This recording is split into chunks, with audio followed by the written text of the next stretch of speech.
Bismillahirrahmanirrahim. Assalamualaikum warahmatullahi wabarakatuh.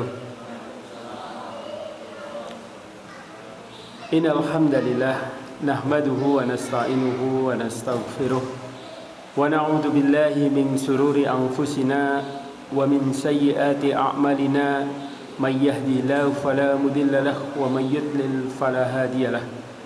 Asyhadu an la ilaha illallah wahdahu la syarika lah wa asyhadu anna Muhammadan abduhu wa rasuluhu la nabiyya ba'da. Allahumma shalli ala Muhammad wa ala ali Muhammad wa ala alihi wa sahbihi ajmain, amma ba'd. Alhamdulillah, jamaah Masjid Al-Mubarak yang dimuliakan Allah. Alhamdulillah, segala puji bagi Allah kita sampaikan pada malam hari ini, karena atas nikmatnya pula malam hari ini sampai detik ini kita masih bisa menunaikan kewajiban-kewajiban yang dibebankan oleh Allah kepada kita selaku hambanya. Salawat dan salam mudah-mudahan tetap terlintas curahkan, terlimpah curahkan kepada junjungan kita Rasulullah Muhammad sallallahu alaihi wasallam, keluarga, sahabat dan semua pengikutnya. Mudah-mudahan kita juga termasuk di dalamnya. Hadirin rahimakumullah, pada malam hari ini saya akan menyampaikan satu tema, satu masalah yang spesial, masih terkait dengan apa yang ditulis di brosur tentang konsep hidup seorang muslim atau manhajul hayah al-muslim. Jadi bagaimana konsep hidup seorang muslim. Lebih khusus lagi, pada malam hari ini saya membahas satu hal kecil tapi besar. Kecil kok tapi besar, apa itu? Yakni tentang hakikat kemenangan di dalam Islam. Hakikat kemenangan di dalam Islam. Kenapa masalah ini kok perlu dibahas? Apa ada kaitannya dengan pilpres, Ustaz? Apa ada kaitannya dengan pemilu? Kalau saya katakan ya ada. Kalau disinggung-singgungkan ya ada. Karena kalau kita lihat di berbagai media, baik media sosial maupun media massa, hari-hari ini di berbagai grup perbincangan tentang kemenangan ataupun kekalahan, entah quick count atau real count, saya juga nggak ngitung. Itu masih rame, masih ada yang baper, masih ada yang kecewa, ada yang marah-marah juga. Nek jagoannya orang menang. Nah ini masih macam-macam di berbagai grup. Nah, lantas apa hubungannya Ustadz dengan diri kita? Kadang orang-orang seperti kita itu gak mikir pemimpinnya sopo, sing penting beras murah. Tapi nek beras murah itu petani ya sambat. Gabai melu murah. Ini ya, saya juga nggak tahu ini.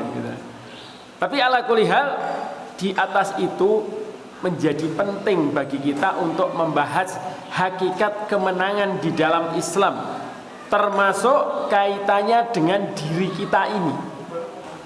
Karena hakikatnya setiap diri kita selaku seorang manusia, hakikatnya di dalam kehidupan sehari-hari ini kita ibaratnya bertempur, berperang, melawan salah satunya adalah apa? Hawa nafsu kita.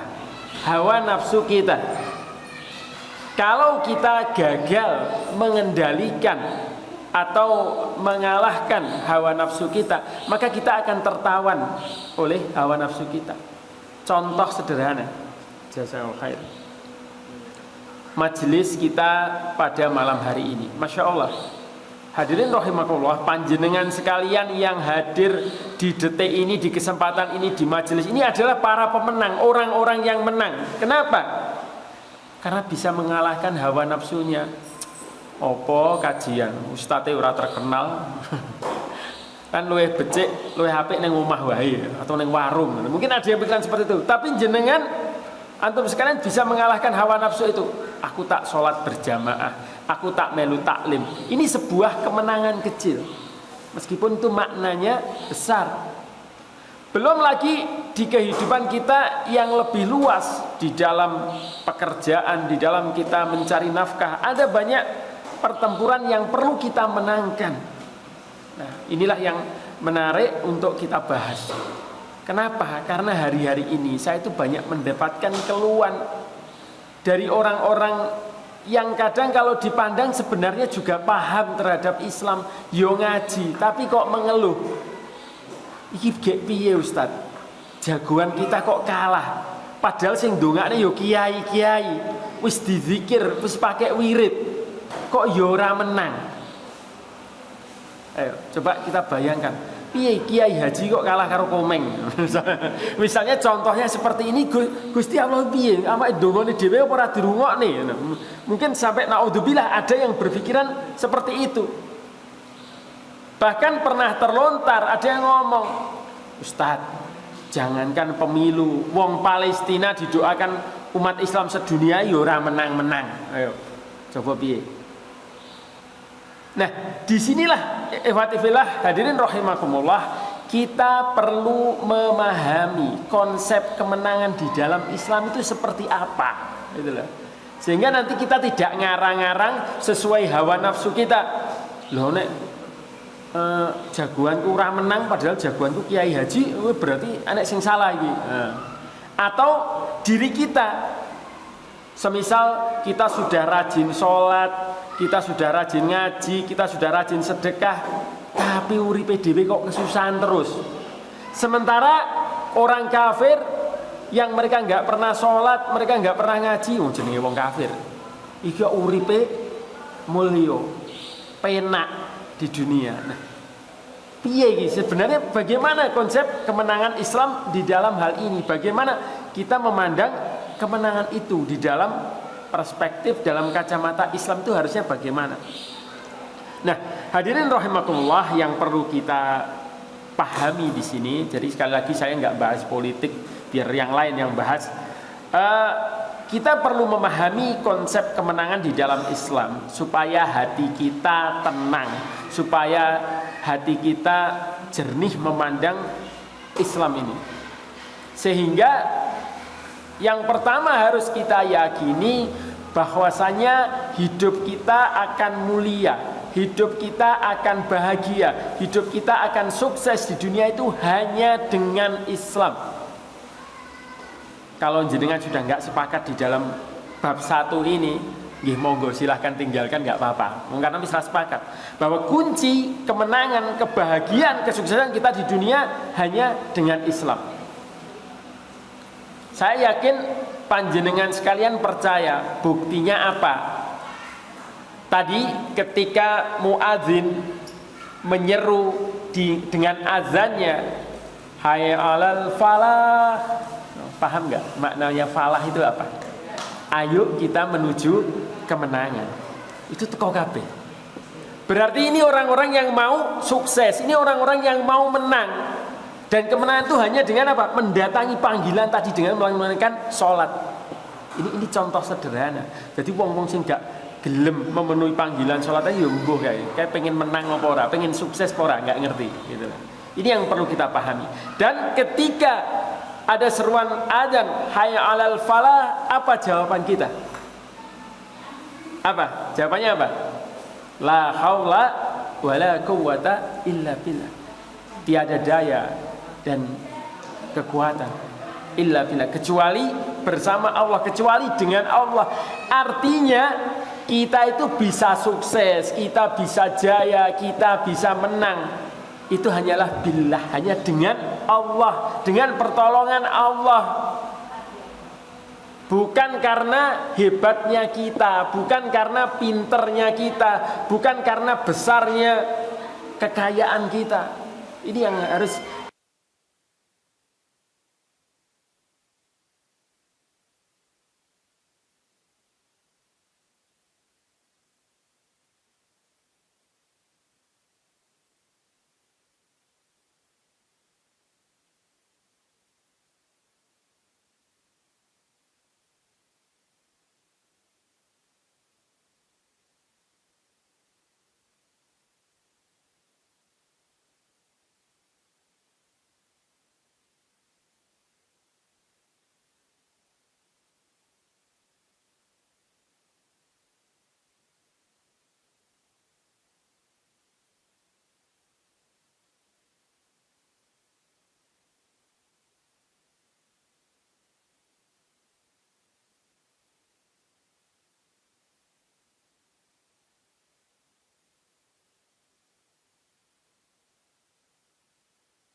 Kemenangan yang kedua adalah kemenangan yang sifatnya lahiriah.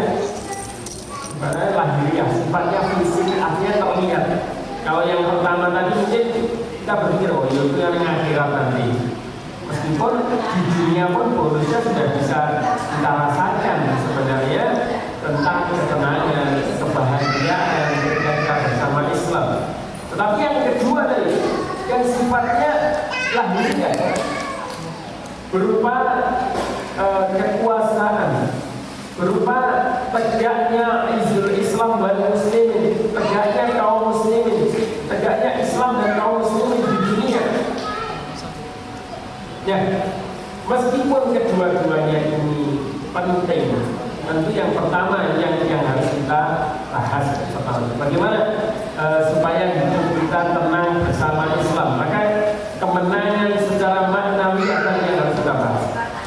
Sebagaimana disebutkan di dalam Al-Quran surat As-Saff ayat 11 sampai 13, saya baca pelan-pelan. A'udzu billahi minasy syaithanir rajim. Bismillahirrahmanirrahim. Tu'minuna billahi wa rasulihi wa tujahiduna fi sabilillahi bi amwalikum wa anfusikum. Dzalikum khairul lakum in kuntum ta'lamun. Ini surat ke-11 As-Saff, yaitu kamu beriman kepada Allah dan Rasul-Nya dan berjihad di jalan Allah dengan harta dan jiwamu. Itulah yang lebih baik bagimu jika kamu mengetahui. Nah, di dalam tafsirnya disebutkan, yaitu kalian beriman. Artinya kalian beriman kepada Allah dan Rasul-Nya, kemudian berjihad di jalan Allah dengan harta dan jiwa kalian. Nah, ini yang perlu kita garis bawahi. Jadi jihad di sini jangan selalu dimaknai dengan perang. Memang benar salah satu makna jihad adalah kita berperang, tetapi jangan dimaknai selalu perang. Dikatakan dalam sebuah hadis Nabi SAW bersabda, ini yang masalah pokok jihad, prinsip pokok dalam jihad. Afdalul jihadi ayyujahadar rajulu nafsaha wa hawahu. Dalam hadis disebutkan afdalul jihadi, jihad yang paling dasar, yang terdahulu, yang pokok adalah seseorang berjihad, berjuang melawan nafsaha wa hawahu, berjihad melawan dirinya dan hawa nafsunya. Oleh Ibnu Najjar dan Abu Dzar. Ini hadis sahih. Jadi jihad yang pertama itu apa? Jihad melawan hawa nafsu. Jadi jangan keburu kalau mendengar kata jihad, wah teroris ini, wah radikal ini. Bukan, tidak seperti itu. Yang paling pokok, yang paling pertama, kita menundukkan hawa nafsu kita. Sebagaimana panjenengan sekalian hari ini hadir duduk di sini kan menundukkan hawa nafsu. Ini berjihad. Kemudian Imam Ibnu Qayyim rahimahullah berkata di dalam penjelasan tersebut, dalam hal ini Allah mengaitkan hidayah itu dengan jihad. Orang yang paling sempurna hidayahnya adalah yang paling sempurna jihad. Dan jihad yang paling wajib adalah menjihadi diri sendiri. Jadi bagaimana seseorang bisa mengalahkan orang-orang kafir kalau dia belum mengalahkan hawa nafsunya ini? Nah, ini penjelasan Imam Ibnu Qayyim. Nah, kemudian di penjelasan ayat yang tadi, ayat 11, itulah yang lebih baik bagi kalian jika kalian mengetahui bahwasanya hal ini lebih baik bagi kalian, maka kerjakanlah. Jadi artinya apa? Di dalam ayat 11 tadi, beriman kepada Allah, kemudian beriman kepada Rasulnya, kemudian berjihad dengan harta dan jiwa kita. harta di sini didahulukan. Maknanya di dalam beriman kepada Allah, di dalam berjihad ini membutuhkan pengorbanan. Panjenengan datang ke majelis ini juga berkorban harta. Loh, kok bensinnya lagi itu, nah, misalnya. Tapi Masya Allah, Allah nantilah yang akan mengganti tetes demi tetes bensin yang jenengan keluarkan untuk mendatangi majelis taklim ini. Insya Allah itu ya. Kemudian selanjutnya balasan dari apa yang kita kerjakan tadi di surat ke-11 tadi dilanjutkan di ayat yang ke-12. Ayat yang 11 maksud saya. Yaghfir lakum dunubakum wa yudkhilkum jannatin tajri min tahtihal anharu wa masakin thayyibatan fi jannati 'adn. Dzalikal fawzul 'adzim. Niscaya Allah akan mengampuni dosa-dosamu dan memasukkan kamu ke dalam jannah, ke dalam surga yang mengalir di bawahnya sungai-sungai, dan memasukkan kamu ke tempat tinggal yang baik di dalam Jannatul Adn, di dalam Jannah Adn. Dzalikal fawzul adzim, itulah kemenangan yang besar, itulah keberuntungan yang besar. Nah, ini maknanya. Jadi kemenangan yang besar tadi apa? Ketika kita diridhoi Allah, kemudian kita dimasukkan ke dalam Jannatul Adn, ke dalam surga yang ada. Itu kemenangan yang besar.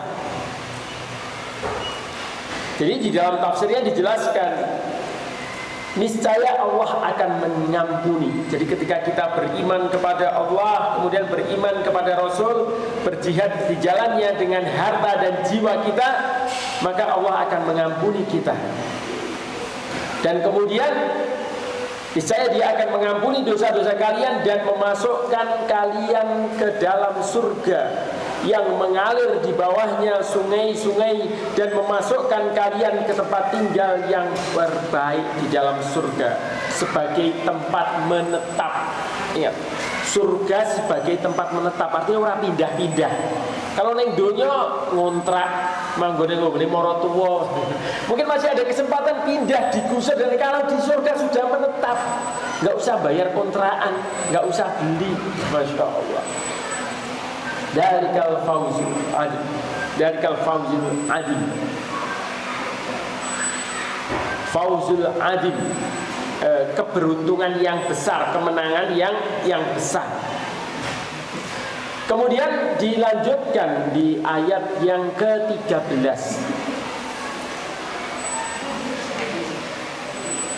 Wa ukhra tuhibbunaha nasrum minallahi wa fathun qarib wa basyiril mu'minin.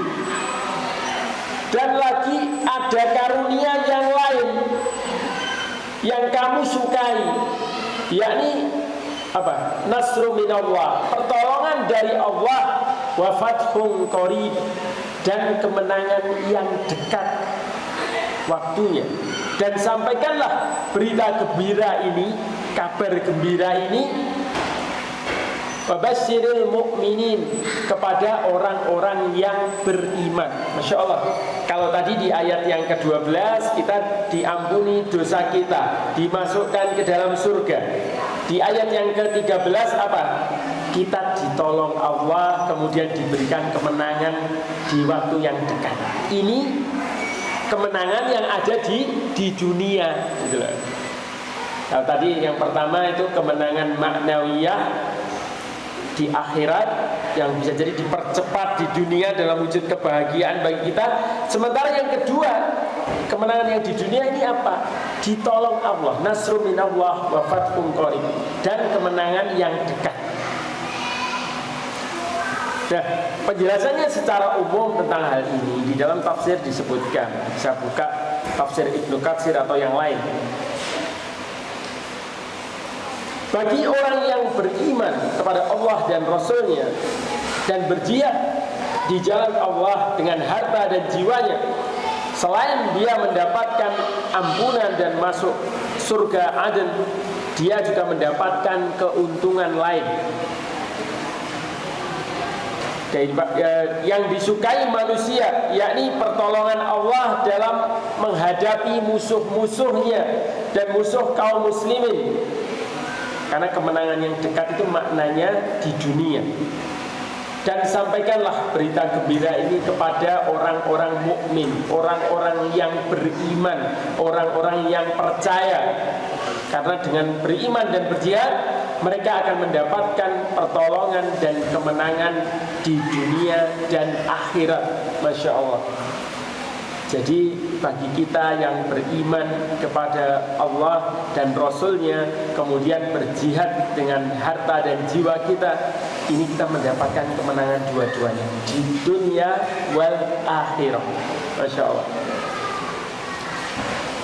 Hadirin rahimakumullah, jadi jelas sekali Allah Subhanahu wa taala menjelaskan tentang dua kemenangan yang disukai oleh orang-orang yang beriman.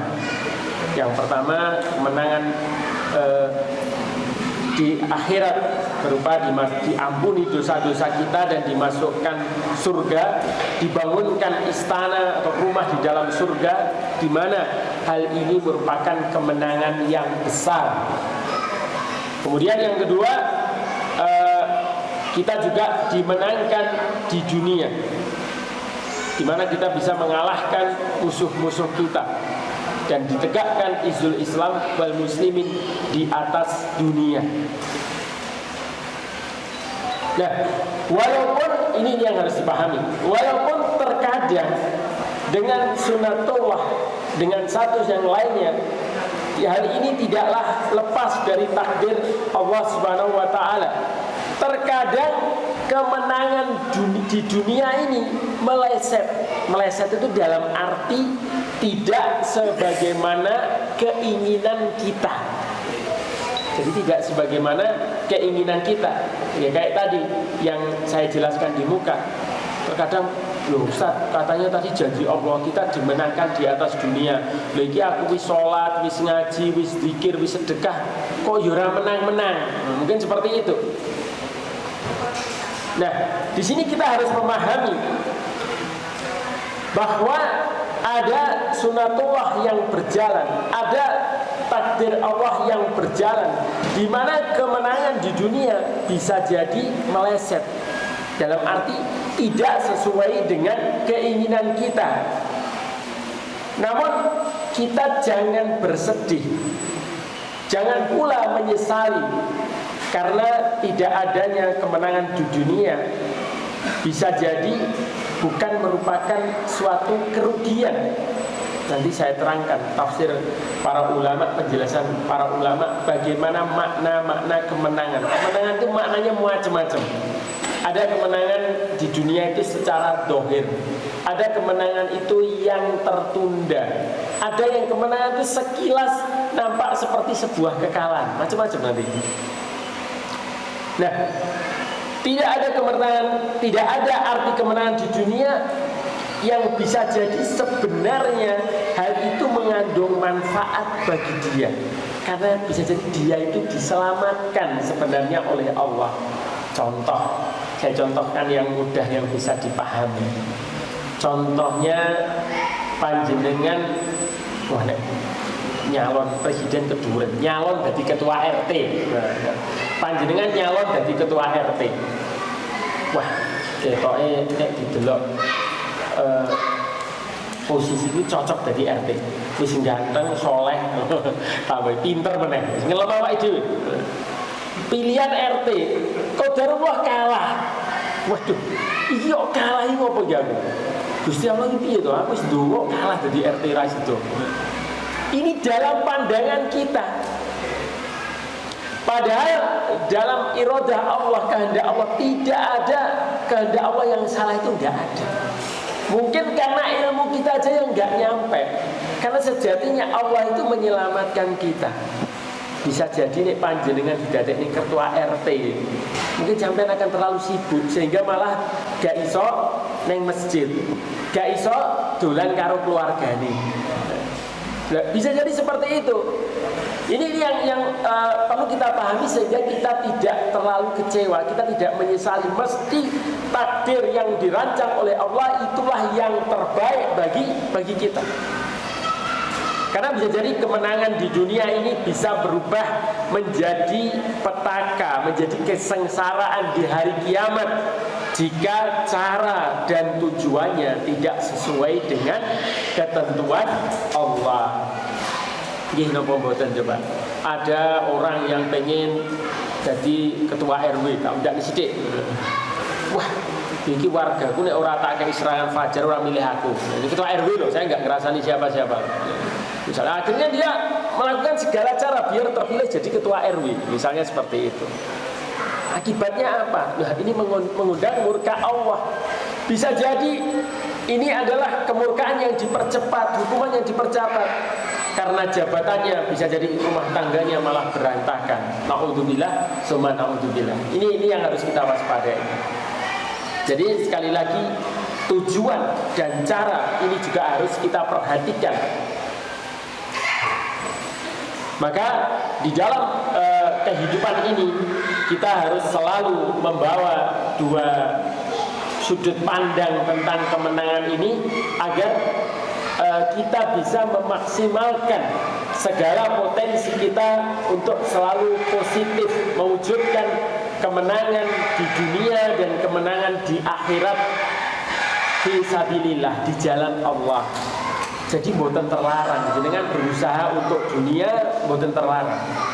Boleh-boleh saja, bahkan harus diperjuangkan oleh orang-orang beriman. Kemudian hadirin rahimakumullah, di dalam Al-Quran sendiri Allah ketika menjelaskan kemenangan ini dengan beberapa kata. Jadi kata kemenangan itu di dalam Al-Quran banyak ragamnya. Ada yang menggunakan kata al-falah, terus al-fauz, tadi al-fauzul adim, an-nasr, juga al-fath.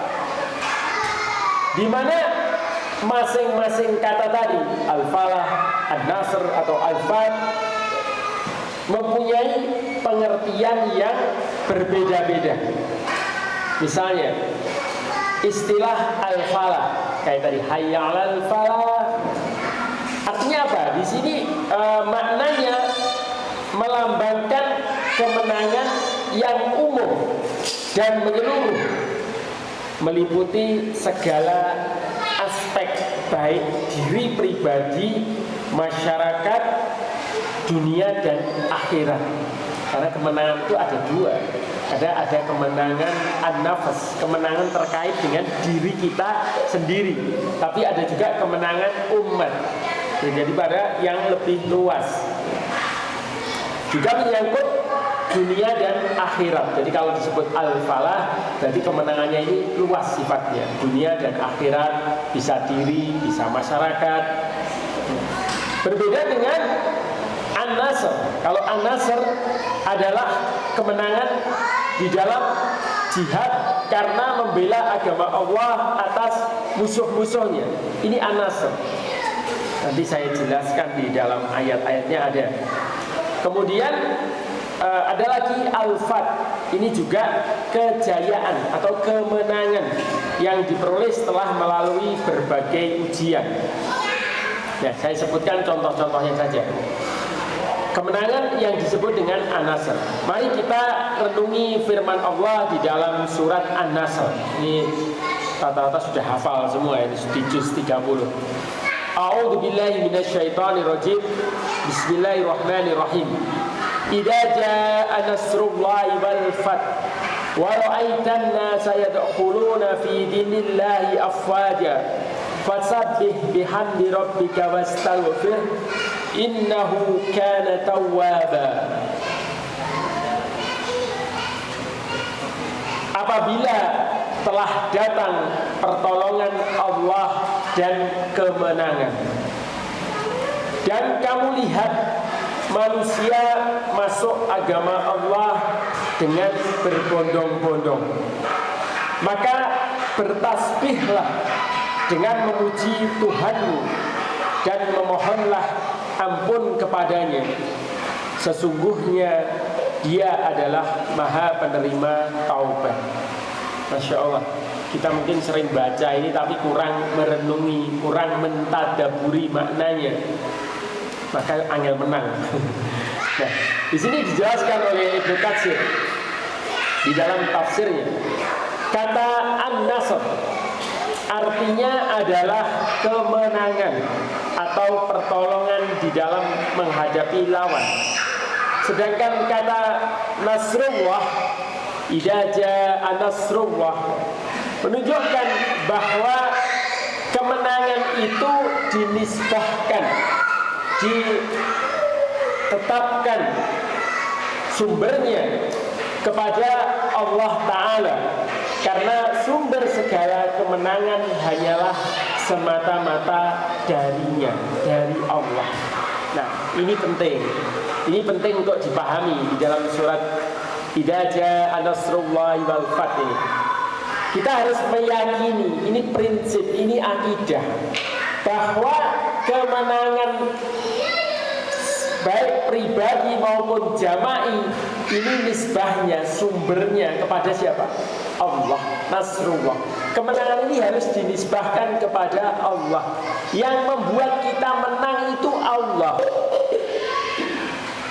Jadi secara pribadi, semisal kita menang di dalam bisnis kita, di dalam usaha kita, yang petani misalnya yang berhasil di dalam panenannya, tanamannya berhasil dengan sukses, yang seorang pegawai karirnya melesat, kemenangan-kemenangan pada pribadi tadi sekali lagi harus dikembalikan, dinisbahkan kepada Allah. Karena yang membuat menang itu adalah Allah, yang membuat sukses itu adalah Allah, yang membuat berjaya itu adalah Allah. Kalau kita contohkan supaya manusia itu bisa berpikir, ada seorang pedagang berguru kepada guru yang sama, dodolane podo, carane dodolan podo, dodolane podo, carane dodolan podo, tetapi kok hasilnya beda. Ayo, kalau dipikir-pikir apa? Ada yang sudah sekolah tinggi sekali, sampai S2, S3 mungkin, pinter ilmu marketing, kok yo gagal. Sementara sekolah malah sukses. Kira-kira masalahnya di mana? Karena harus diyakini yang membuat kamu sukses itu bukan ilmumu dagang, bukan ilmumu pertanian, bukan karena kamu rajin kerja. Yang membuat sukses itu adalah Allah. Ini yang harus kita pahami. Benar kita harus menuntut ilmu, benar kita harus tolabul ilm, benar kita harus berusaha dengan sungguh-sungguh. Tetapi kita tidak boleh menisbahkan, menyandarkan amal kita kepada diri kita. Nah, ini yang sering disalahpahami seperti ini, termasuk kepada mereka-mereka yang berjuang dengan berbagai fasilitas, merasa yakin, wah aku serangan fajar wis luar biasa kok kalah, aku pasukanku sudah banyak kok kalah, karena sandarannya keliru. Kemudian kemenangan di dunia juga disebut dengan al-fath. Istilah al-fath digunakan di dalam Al-Quran di banyak ayat. Salah satunya di dalam surat Al-Fath ayat 1. Inna fatahna laka fatham mubina. Sesungguhnya kami telah memberikan kepadamu kemenangan yang nyata. Para ulama ahli sirah, ahli sejarah biasanya menggunakan istilah al-fath ini dalam setiap peristiwa kemenangan, bukan penaklukan ya, bukan penjajahan yang dilakukan oleh pasukan Islam ketika berhasil membuka suatu wilayah. Jadi ada dua hal yang berbeda ya. Kalau orang-orang kafir biasanya menggunakan istilah penjajahan, tapi kalau Islam namanya futuhat. Futuhat itu pembebasan. Ini dua hal yang berbeda. Seringkali orang-orang di dalam pelajaran sekolah-sekolah ini salah menerjemahkan hal ini. Di dalam Islam tidak pernah ada yang namanya penjajahan. Dulu di zaman Khilafah Islamiyah, sejak zamannya Khalifah Umar Ibn Khattab sampai dinasti Umayyah, dinasti Abbasiyah hingga Turki Utsmani, Islam pernah menguasai hampir 3/4 dunia. Dari mulai semenanjung Arabia sampai semenanjung Balkan di Eropa, di Spanyol, ini dikuasai oleh Islam. Tapi tidak ada yang namanya penjajahan. Yang ada adalah futuhat. Apa perbedaannya? Futuhat itu artinya pembebasan. Pembebasan itu orang dibebaskan dari penghambaan kepada manusia, didakwai menuju tauhid. Tidak pernah ada daerah-daerah yang ditaklukkan oleh Islam kemudian dia harus menyetor upeti, menyetor, membayar, ditarik harta kekayaannya dibawa ke pusat, ke Baghdad, ke Cordova. Tidak pernah terjadi seperti itu. Ini perbedaan yang berbeda dengan ketika penjajah menjajah negeri-negeri jajahannya seperti Indonesia. Kekayaan dibawa ke Belanda. Kalau di dalam Islam tidak pernah terjadi seperti itu. Maka banyak istilah-istilah Fathul Mekah, Fathul Andalusia dan lain sebagainya. Futuhat, pembebasan.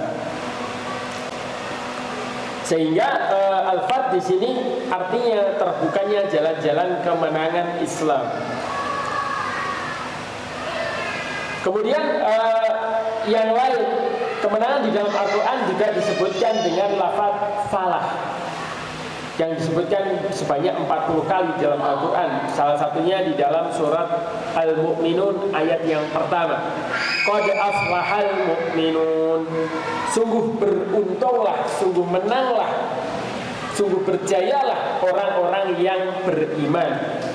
Kalimat beruntung di sini bisa diartikan dengan menang. Ini adalah bukti bahwa perjuangan bagi orang-orang beriman selalu berakhir dengan kemenangan.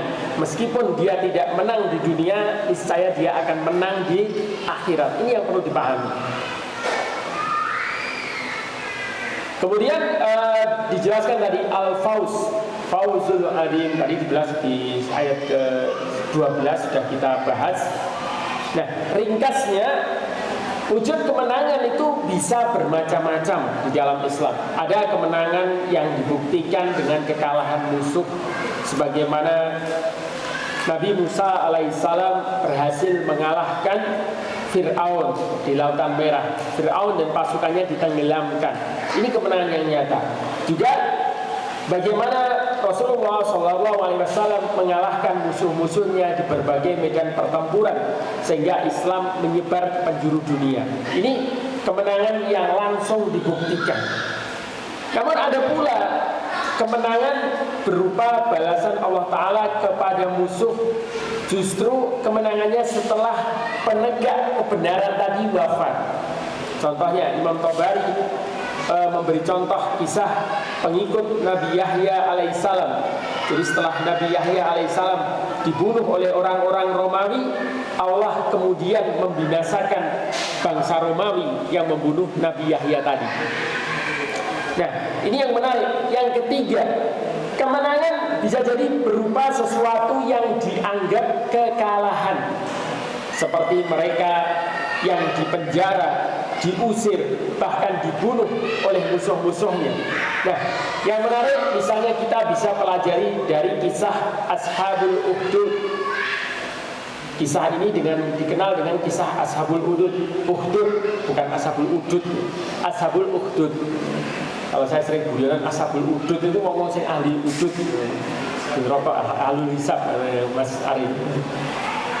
Kisah ini disebut dengan kisah Ashabul Ukhdud, yaitu orang-orang yang membakar orang-orang beriman dalam parit. Kisah ini disebutkan di dalam Allah sebagai asbabun nuzul surat Al-Buruj. Kita sudah hafal ya surat Al-Buruj juz 30. Was-sama'i dzatil buruj wal yaumil maw'ud wa shahidin wa mashhud qutila ashabul ukhdud. Nah, ini surat Al-Buruj ya. Ini ada ceritanya, ada kisahnya tentang Ashabul Ukhdud. Dari Suhaib Rasulullah SAW, ini dalam sebuah hadis yang panjang, mudah-mudahan selesai. Saya baca ringkasnya saja. Jadi dulu sebelum Rasulullah SAW diutus, ada kerajaan-kerajaan, di mana kerajaan-kerajaan ini masing-masing raja ini memiliki penyihir-penyihir. Jadi untuk mempengaruhi rakyatnya, raja-raja ini memiliki tukang sihir.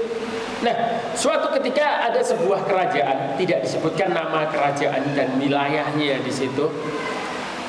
Sang raja kebetulan tukang sihirnya sudah tua, sehingga ingin regenerasi.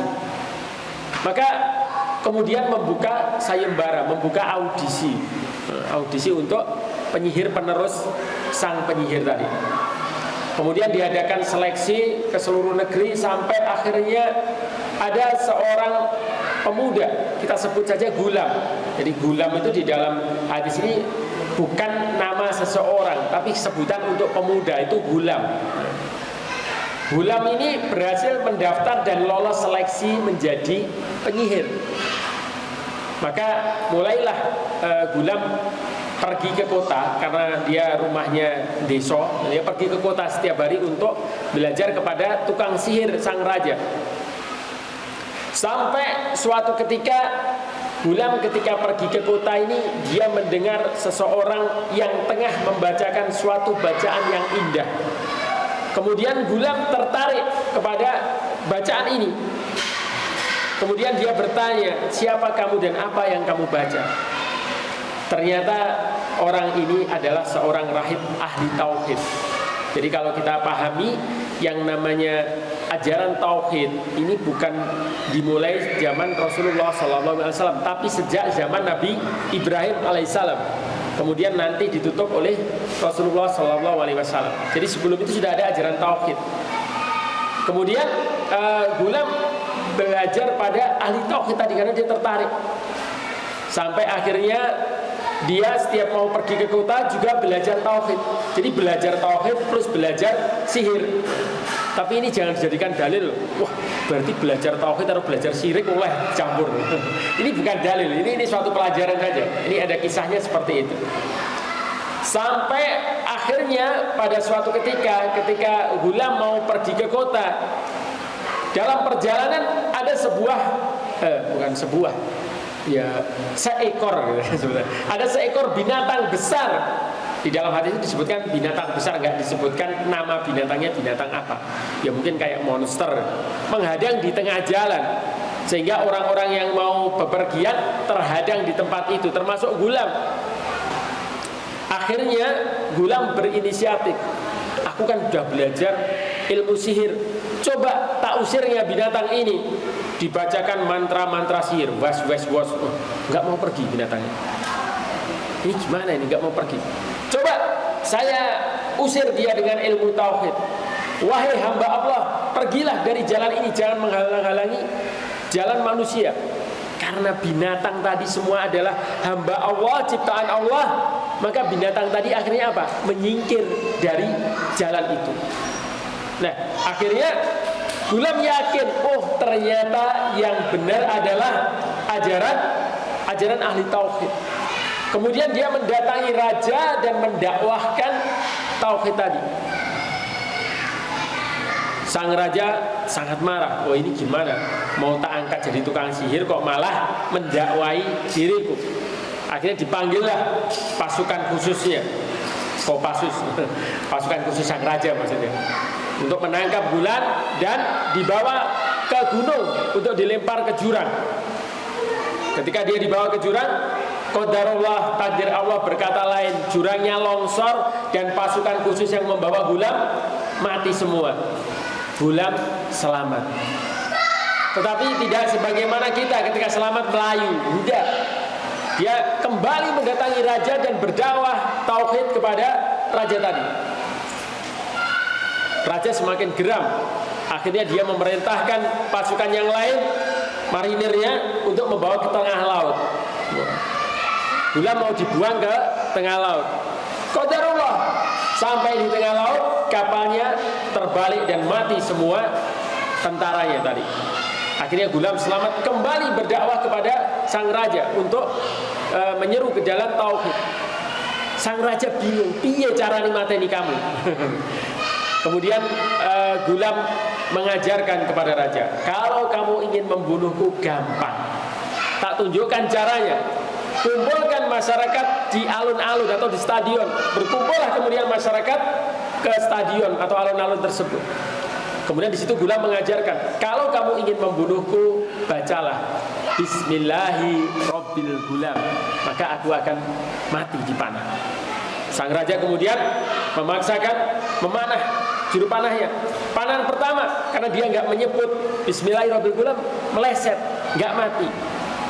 Akhirnya di panah kedua, ketiga, akhirnya terpaksa dia mengatakan apa? Bismillahirrabbilgulam, Bismillah atas nama Tuhannya Gulam. Maka dipanah dan Gulam akhirnya meninggal dunia. Maka serentak ribuan rakyat yang hadir di stadion itu mengatakan, amanna bi rabbil gulam, kami beriman kepada Rabbnya Gulam. Masya Allah, mereka akhirnya bertauhid, beriman kepada Allah. Nah, kemudian sang raja akhirnya membuat parit-parit dan kemudian membakar para warga di situ. Nah, itu yang kemudian menjadi asbabul nuzul surat Al-Buruj. Nah, dari situ kita bisa belajar. Kalau di dalam pandangan dohir kita, Gulam tadi menang atau kalah?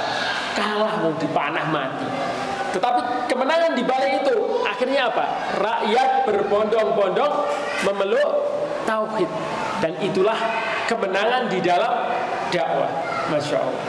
Jadi sekali lagi kita harus meyakini bahwa kemenangan itu tidak harus berwujud kemenangan secara dohir. Selama kita luzumul haq, selama kita istiqomah melazimi kebenaran, meyakini kebenaran Islam, maka itulah kemenangan bagi kita yang insya Allah bermanfaat di dunia dan akhirat. Demikian, karena sudah waktunya adzan, maka saya akhiri kajian pada kesempatan petang ini. Mudah-mudahan kita nanti dipertemukan Allah di bulan penuh berkah, bulan Ramadan, di bulan depan Allah sampaikan usia kita untuk berjumpa di bulan penuh barokah. Demikian kurang lebihnya saya mohon maaf. Billahi taufik wal hidayah. Wassalamualaikum warahmatullahi wabarakatuh.